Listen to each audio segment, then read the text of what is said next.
Bismillah, walhamdulillah, wassalatu wassalam ala rasulillah wa ala alihi wa sahbihi wa man tabi'a sunnatahu ila yawmiddin. Assalamu alaikum wa rahmatullahi wa barakatuh, and welcome again to another episode of your weekly Islamic discussion show, Guest of the Week, coming to you from Sharjah TV. As always, I'm your host Ismail Bullock, and today we want to talk about something that pretty much most people, I would even dare to say 99.9%, or something really close to that at least, of the world's population now use social media applications. Various applications, we all know the names of them, so many variations.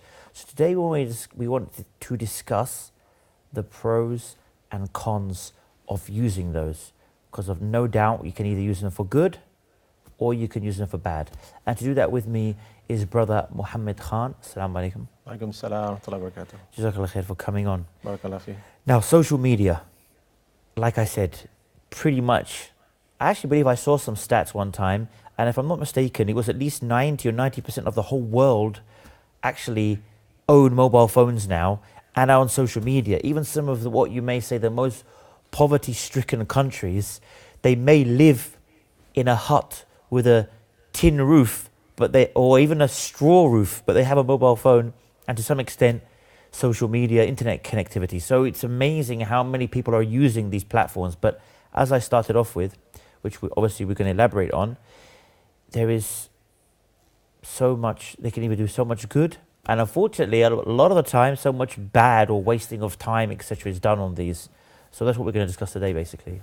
Yeah, actually, I would start with an example. You know, as you said, it can do a lot of bad and it has a lot of good. It's just similar to a knife.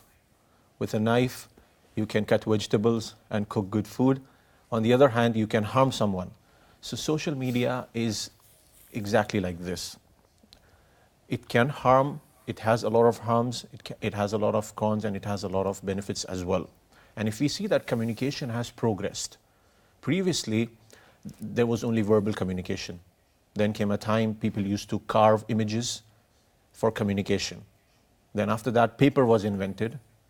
Then came the time we had, it was the era of literature, a lot of books, and that's how people, sent their messages across, and that's how people communicated. Then came a time when television and satellite media was introduced, and this took the world by storm. And even till today, it's one of the most famous media out there, which has a very wide reach. Satellite television channels and this type of media is very effective.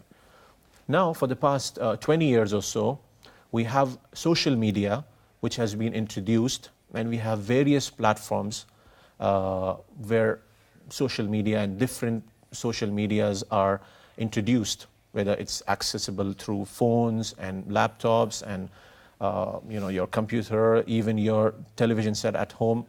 So we see that communication has progressed. And today, it's just a click of a button. It's just a click away. Even if you are in UK, I'm in Dubai, if I need to communicate with you, it's just a button away, it's just a click away. This is how easy it has become to communicate with each other. It's quite funny you mentioned, because you actually find now as well that some of the social media platforms that initially came and you would upload videos to them, people now actually make channels on those social media platforms. They don't even need to open a TV station anymore. You have people who are making money by doing channels on these famous video uploading platforms, that they don't even have to go through the expense, etc., of they have a professional camera, and you see people are actually making a living at it. So you see people who are doing, and maybe we'll touch upon that later, who knows, but prank videos or so-called comedy videos or whatever it may be, wildlife documentaries. And they started off, without mentioning any names, if I can even remember his name, but there's one that I've seen my children watching, that he literally started off by having an interest in animals and going around to different places with his own camera. He became more and more famous. People came and said to him, look, we'll sponsor you. Now he has millions of subscribers and he's making millions of dollars. And it all started by a high quality camera with one of him and his friends going around picking up animals and making his own wildlife documentaries. So we can see it really has taken off. And to some extent, like you mentioned, it has taken over to some extent as well. Even a lot of the modern day television is watching these channels on your television. That's right. Your television is now linked up to the internet, and you're going onto these platforms, and you have some platforms now who are making movies and documentaries, and you can't upload to them, but they make movies and documentaries, again, solely for the internet. That's or right. their platform you can subscribe to, but they're not a TV channel. You can't get them on satellite TV. You can't get them. You literally have to subscribe to their application, and then you can get high quality, pretty much that are on the same level or are at the same level, and even have famous actors, all online. So like you said, it really has gone like people would never would have imagined when it started around those 20 years ago. That's right. And because previously, like the writers, the authors of books, the organizers, and those who used to run satellite channels, only specific people had access to the media, and specific people had access to communicating their thoughts or their ideologies or their thinking across. For example, 50 years ago, if someone wants to record something and make it reach to people, he would have to go to a satellite channel and buy the rights, and then he has to pay and whatnot. For someone to start something, a program or so, he has to own a satellite channel and this. But nowadays, or even for the book in that case, if there is a book, you have to write, you have to go to the publishing house, you have to print, and then your text material is outside. Today, lay people can access this, and they can write books, they can freely write. There are blogs, there are websites, and then, as you said, videos. You just need your mobile camera, and now, mashallah, mobile cameras are also HD and 4K and whatnot. You just have that, and you record and you upload, and that's it. Sometimes it's even better than a lot of things happening there on the channels. So the point is that communication has progressed, and today people have easy access to social media, which makes it easily accessible to communicate their thoughts, their ideologies, record videos, write books, and so on and so forth.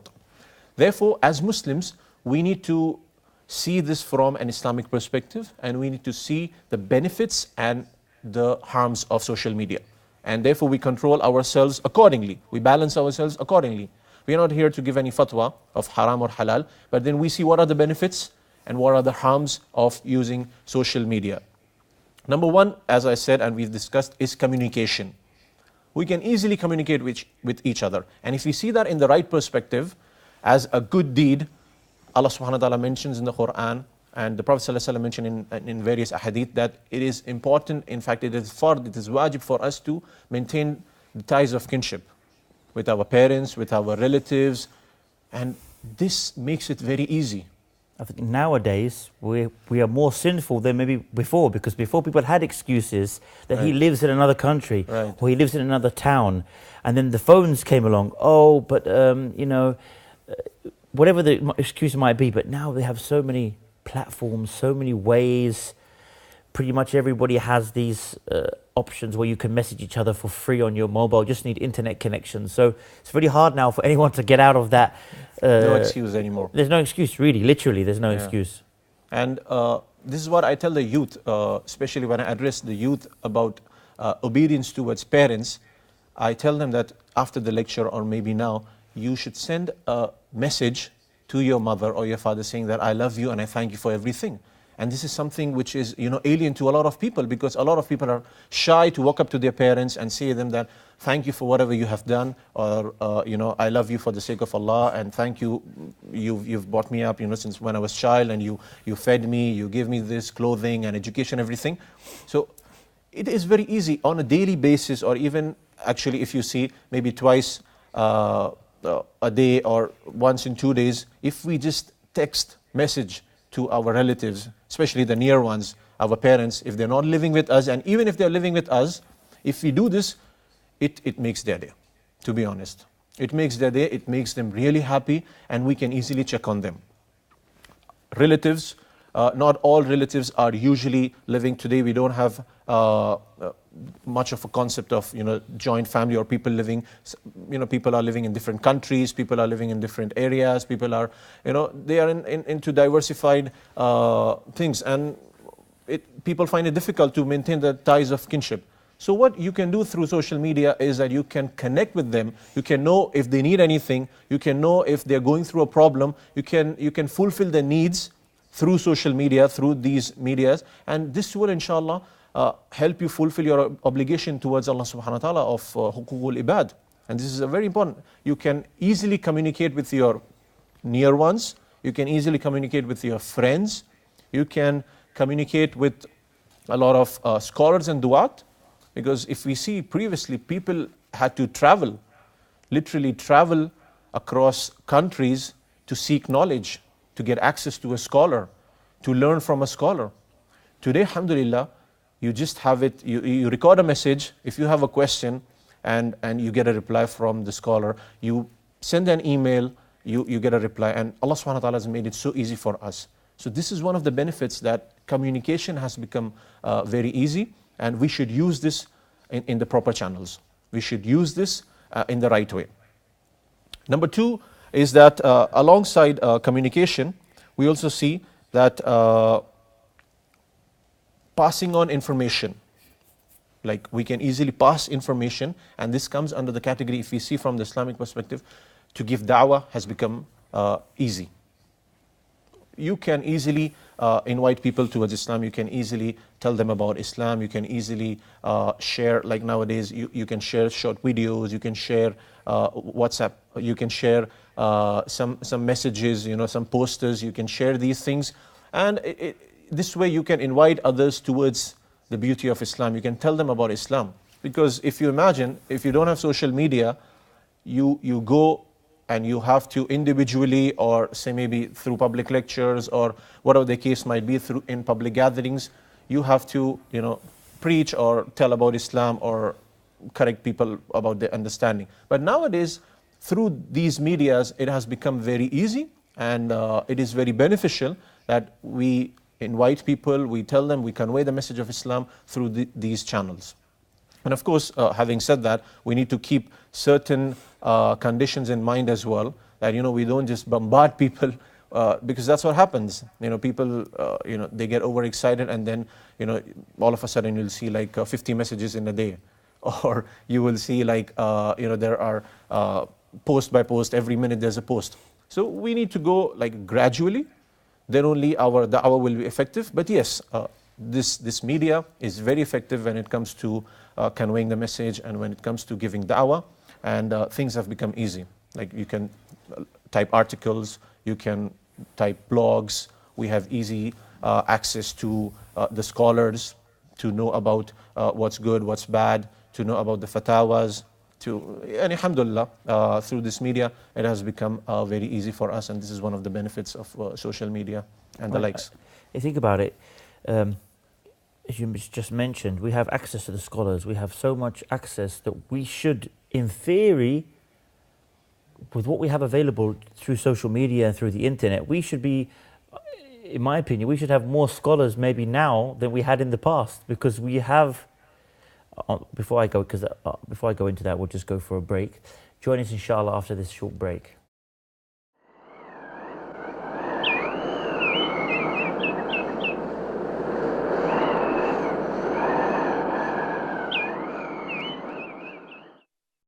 Welcome back. Now, Brother Mohammed, just before the break, I started to mention the fact that we have so much access to knowledge. In the past, the scholars, we heard of scholars who would travel from Syria to Medina just to check the clarification of one hadith. Now we can go online and we can type a hadith in a database and find the chain of narration exactly. So in theory, we should be using the social media and the technology that we have for this kind of thing. So we should see that the majority of the Muslims in reality should be very highly knowledgeable in Islam. But unfortunately, we see that they tend to use the social media for things that in reality a lot of time are just a waste of time. That's right. And that's a point in terms of when we come to discussing the harms, that it's a waste of time. But as you rightly said, access to knowledge is easy through these medias. And subhanallah, this point really astonishes us, that if we just compare how, like Imam Shafi, Imam Malik, how they traveled for collecting a hadith, and today, as you said, it's just on the fingertips. The scholars, they have done the work, and subhanAllah, we are not even using that which is available now with the classifications, with everything, just on our fingertips. So we should use this as Muslims. We should gain knowledge, not only this, but a lot of material is available to us. Previously, if someone wants to learn something, he has to go attend a dars, he has to go attend halakas, he has to wait for that specific topic. He has to wait for maybe that specific topic in the khutbah. But nowadays, alhamdulillah, you go there, type the name of the righteous, good scholars, authentic du'at, you type the name, you type the topic, and you have it there. Whichever day, whichever time you want, you have it there. You can just download the video, or you can watch it online, and subhanAllah, this is how you can access to topics which you want to know about. And this is a great blessing from Allah subhanahu wa ta'ala. Moving ahead, yes, not to forget to mention that this even has social media. It also has a lot of benefit when it comes to business.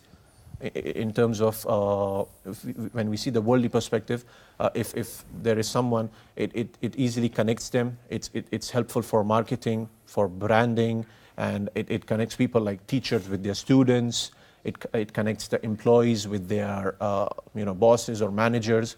So we see even apart from da'wah, the benefit which it has in terms of da'wah, that is there. But even when we come to the worldly aspect, you can have meetings, you can have groups, you can have meetings of your office in the group, you can have a blog specifically, and there are many applications as well where you can have a proper meeting like in a boardroom. You can have it just on your mobile phones. So alhamdulillah, this is again a blessing of Allah subhanahu wa ta'ala, and this is what is one of the greatest benefits of social media. Now, if you allow me to move ahead, we'll discuss a few harms of social media as we are short on time. Number one, as you said and you pointed, is wastage of time. And people waste a lot of time on social media because as we said, there is a lot of beneficial stuff out there in terms of books, videos and websites. There is a lot of stuff which is useless as well, which is not beneficial. And the Prophet ﷺ, he sought refuge from ilmin la yanfa, from knowledge which is not beneficial, from knowledge which does not benefit, which is useless. And therefore that's what happens. A lot of people, they go on social media and they waste their time. And it's 2 hours, 4 hours, 6 hours, 8 hours. They are heedless, they are unaware about the time, and they waste this time. Imam Ibn al-Qayyim rahimahullah, he said about this, a beautiful saying, that death separates you from this world. Imam Ibn al-Qayyim, he said, death separates you from this world, whereas wasting time separates you from Allah. So we see that time is very important, and Allah subhanahu wa ta'ala, he swore by time, wal asr, in the Quran. Allah subhanahu wa ta'ala says, wal asr, innal insana lafi khusr, illa allazina amanu wa amilu salihat, wa tawasaw bil haqq, wa tawasaw bis sabr. That time is very important, and we need to use this time properly, efficiently. This is what a Muslim is supposed to do. When you use social media, say Bismillah and begin, take a note of your time, and know that you should not waste time. Sadly, we see a lot of people when it comes to browsing videos or browsing content or interacting, there is useless interaction. All of this wastes a lot of time, and this is something which is harmful for us, for our deen, and we shouldn't be doing this because we have to value time. We don't know how long we're going to stay. Time is a blessing from Allah subhanahu wa ta'ala. We don't know that when will death strike us. So we need to see that time is a blessing from Allah, and we shouldn't waste this time on these social media platforms, which many people are doing. We know the hadith that talks about to 5 before 5, and that it was, that's about also that hadith is pretty much talking about in most aspects the time, to use your youth before you're old, to use your health before you become sick. That's all related to time. So it's showing us that use your time wisely because you don't know how long you'll have left to use that. You may become sick and then you're no longer able to do some of the things you could have done because you're wasting all your time while you're healthy doing pretty much useless things, and now you're ill, you can't do anything, good or useless. you may pass away when you spent your life just doing useless things. So there's obviously big emphasis there on using your time wisely. And something that pops to my mind, and maybe you're going to touch upon this as well, is we wish that it was only people sending pointless or useless information. Unfortunately, people are sending around everywhere pretty lewd, nudity, pornographic, all these kind of materials are being sent like anything. People will have these various platforms, they'll be used for this, whether it's people doing things live, whether it's people making on the platforms that are used to put photos or videos, and somebody will literally make an account just to put pictures of, for example, naked women everywhere. That's right. Or videos of literally, he's just taking his daily effort to keep posting every day. What a waste of time, and what a useless thing in reality. But this is a big, maybe I'm sure this is probably on your list, but this is one of the big fitnas or the big trials or the big problems with the social media. Apart from the nonsense and useless information, is the complete ludity that is. That's right. Lewdness that is just out there. Because if you imagine, like 100 years back, if someone wanted to commit a similar sin, he has to sneak out of his house, he has to, take a transportation, he has to go to a place, find a place where he can, look at certain haram things. It's difficult. It's difficult. But nowadays, it's just on your fingertips. And this is why we have to be more cautious, because the trial is more.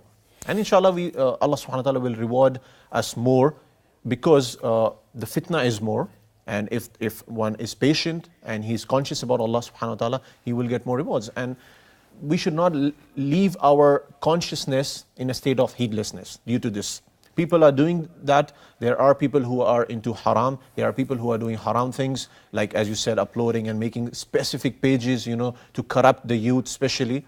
We should have this consciousness and taqwa of Allah subhanahu wa ta'ala, which will help us to abstain from this. So heedlessness is again one of the harms of social media, along with wasting time, that person, he becomes heedless. He is so much engrossed into this media that he doesn't care like who's around him and what's happening and what are my priorities, what are my commitments, and he's just just scrolling and posting and scrolling and checking, and every other minute it sends him in a state of heedlessness. The time which he could spend in zikr, the time which he could learn few surahs, the time which he could advise someone or take some good advice, it's being wasted in useless browsing of this media. And this is what you must have seen mostly when people are invited to a dinner or lunch, whatever the case might be. There are people sitting and everyone is busy in their own phones. Yeah, that's true. That's become kind of funny, but not funny, as in like a sad kind of funny. That right. Like you mentioned, I mean, we're all guilty I imagine most of us are guilty of it. But there are some people literally who get together in a gathering. A bunch of guys get together and they will literally spend nearly the whole time. So you're kind of thinking, why did you even get together? What was the purpose of getting together with your friends or going out for dinner with your family when all of you are just on the phone? You might as well just stayed at home, because you've lost the purpose of going out or getting together with your friends to speak and to have this social interaction and cohesion. You're just sitting there on your phone. That's right. But it happens and we see it everywhere. That's right. And apart from that, like one of the harms which comes to my mind is that exposing your sins.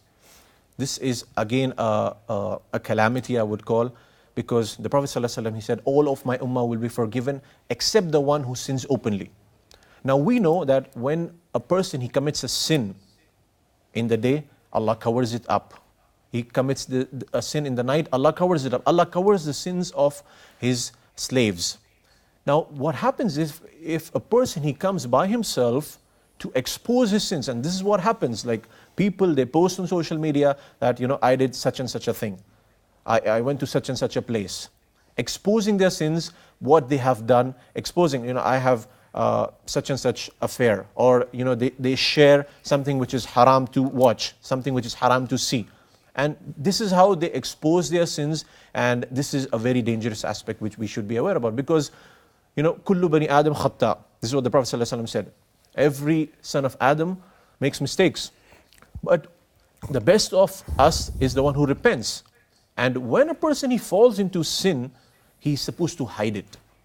He's not supposed to expose it to others, because if one posts something on social media, I committed such a sin, you might motivate the other person to commit that sin, and then you are guilty for that as well. If that person commits the sin, you are guilty as well. If you share something haram, and this is again a point which is to be pondered about. If you share something haram, this becomes a gunah jariyah for you. This becomes like an ongoing sin for you. For example, as you said, if someone shares a photograph which is immoral, which is not morally correct, now the person who has shared this, he might have shared with his contacts, with his friends. Now they look at this, they share it ahead. Maybe it has got 5,000 views. Now all those 5,000 views is upon the head of the first person. Because Allah subhanahu wa ta'ala mentioned in the Quran, Surah Ma'idah, ayah number 2, that help one another in goodness and taqwa, and do not help one another in sins and transgression. So what is happening here? It's connecting. It's like it's a connection. The person is exposing his sins, number one. The person is motivating others to commit sins, and the person is becoming a part of that ongoing sin, which we call gunah jariyah. Like as we have sadaqah jariyah, like you plant a tree, you dig a well, you make a masjid. Even if you die, you will keep getting the reward for that. Similarly, if you commit a sin, even if you die and people keep looking at that, you have passed on that information, it's really scary, because in the grave you will keep getting that sin on your balance. And subhanAllah, we can just imagine this. If a person, hypothetically, he died with such a balance, his good deeds were here, higher than his bad deeds, and he died with something such as gunah jariyah, and now the sins increase until the day of the resurrection, it goes more than his good deeds. This is scary. And this is something, which we all should ponder about. What we like, what we share, and what we post. I'll just hold you on that point, inshallah. Join us for the final part of the show after this short break.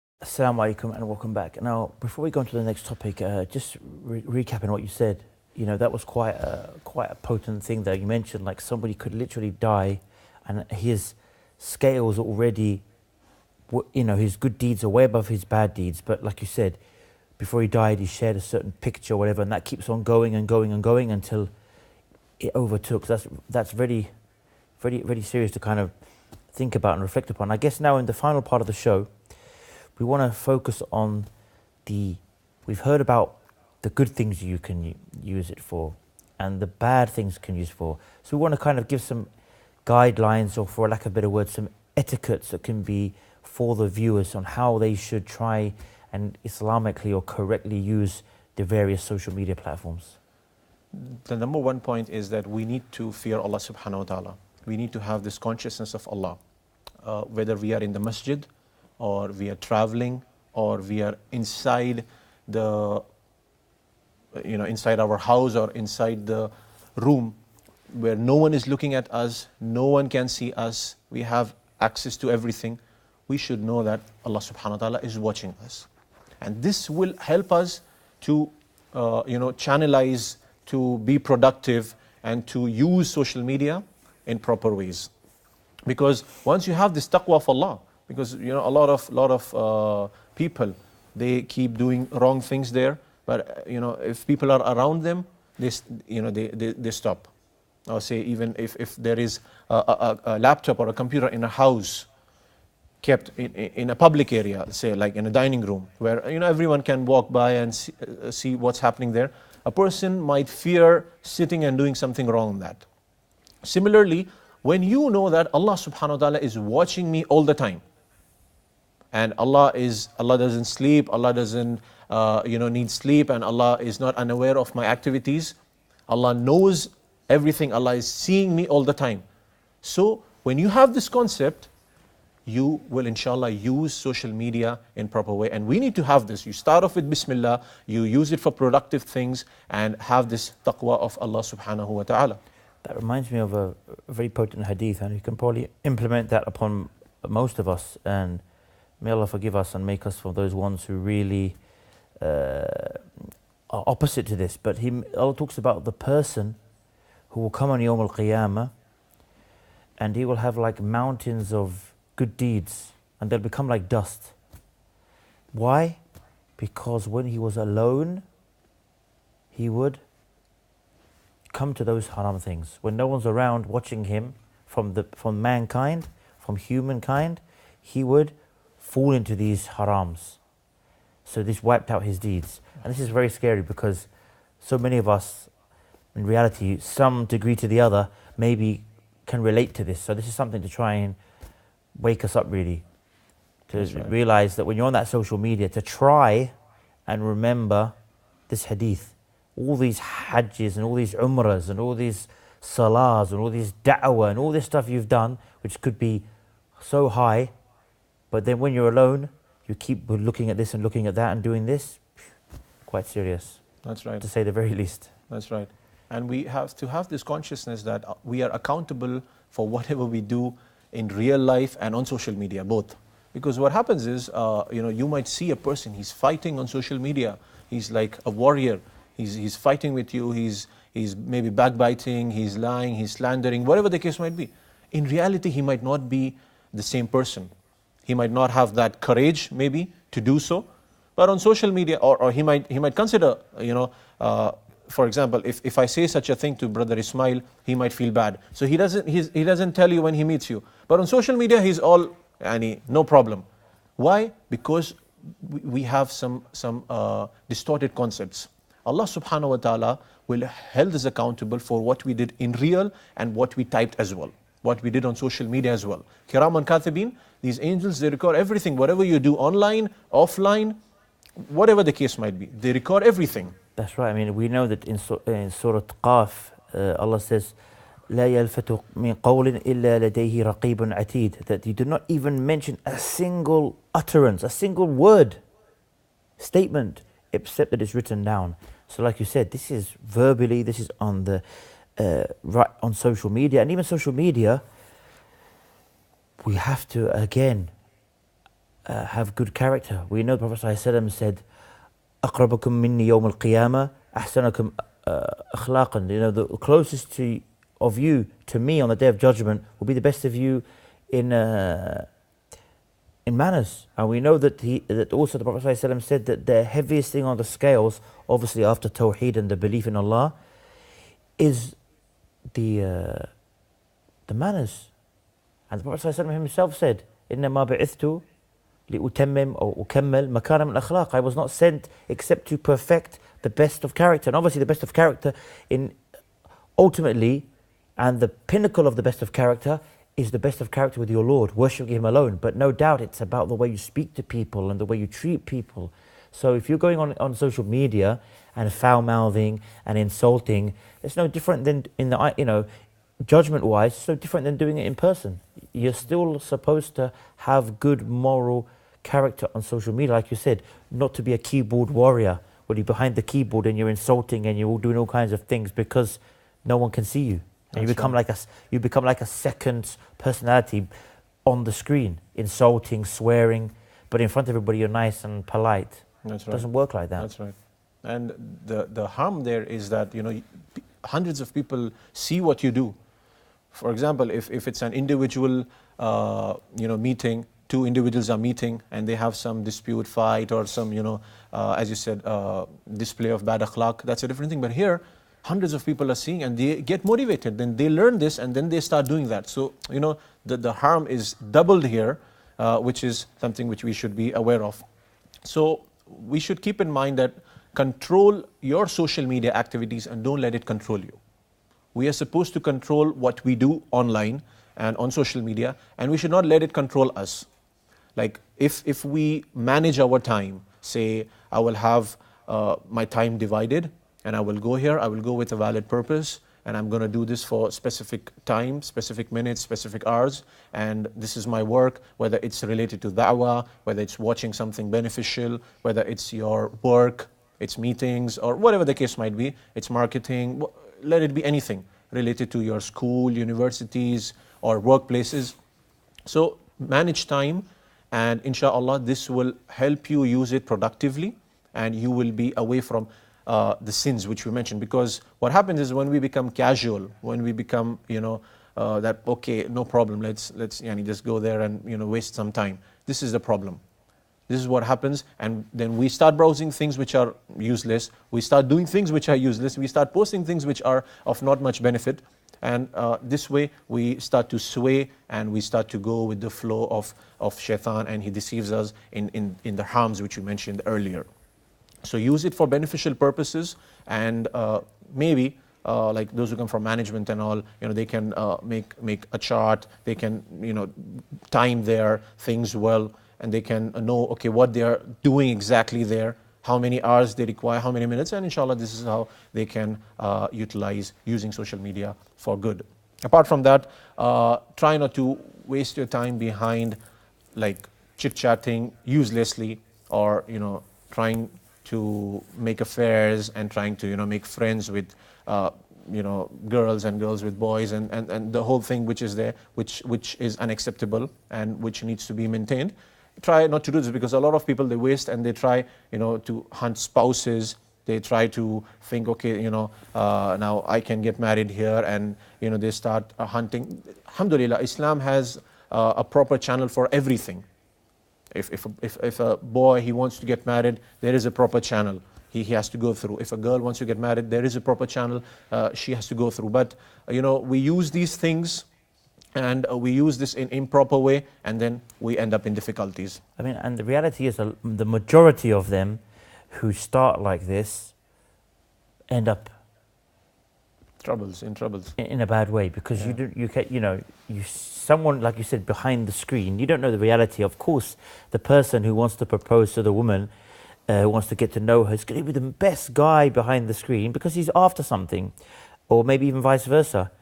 But the reality is, we see so many of these times when the relationships start like this, that the person turns out to be completely different than they assumed, or the man or the woman are completely different than what their online personas were.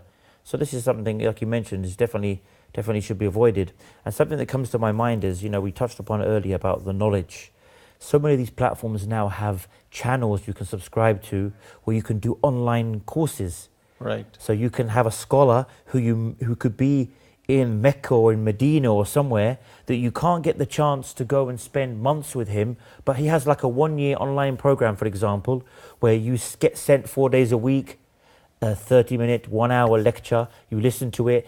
Every 10 lectures, you have an online multiple choice exam. Right. At the end, you get a certificate from the Sheikh himself. These kind of things. There's so many in whatever language, in Arabic, in Urdu, in French, in English, so much available. So we should try and use the social media for these purposes. That's right. If you can't get to the holy places to study, or the well-known universities, these days you can do a lot of it, even not even on a website. You can do it driving your car, going to work, on the train, listening to this lecture, filling in the form. And before you know it, you've built yourself a really good foundation of Islamic knowledge. That's right. No excuses anymore, literally. Yeah, that's right.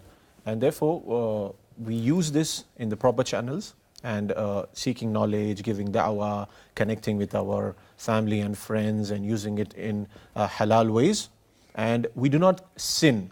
We do not sin or become a part of sin. And this is the last point which I want to mention, that what happens is, when you like something, or when you share something, or when you become a part of something, whether it's good or bad, you will get the sawab or the sin. If someone has shared something which is immoral, immodest, you just move away from that place, or from that post, or whatever the case might be. But if you like it, if you share it, you are becoming a part of it. And as I said, Allah says, do not become partners in sins and transgression. Do not help each other in sins and transgression. Don't help each other in that. So we need to help each other in goodness. As you said, if there are such places, where people can learn online, they can ask questions, and they can learn about their deen, they can convey the message. We should pass on this information. We should share this information rather than, becoming a part of the sins, liking these posts and sharing these posts. Jazakallah khair for coming on and sharing that with us. And again, for the viewers, we hope you can take this away with you, inshallah, for us as well, and all of us. Try and use the social medias in the very best ways that we've discussed, and try and avoid all the negative aspects of it, inshallah. And until next time, I leave you as always with the greetings of peace. Wassalamu alaikum wa rahmatullahi wa barakatuh.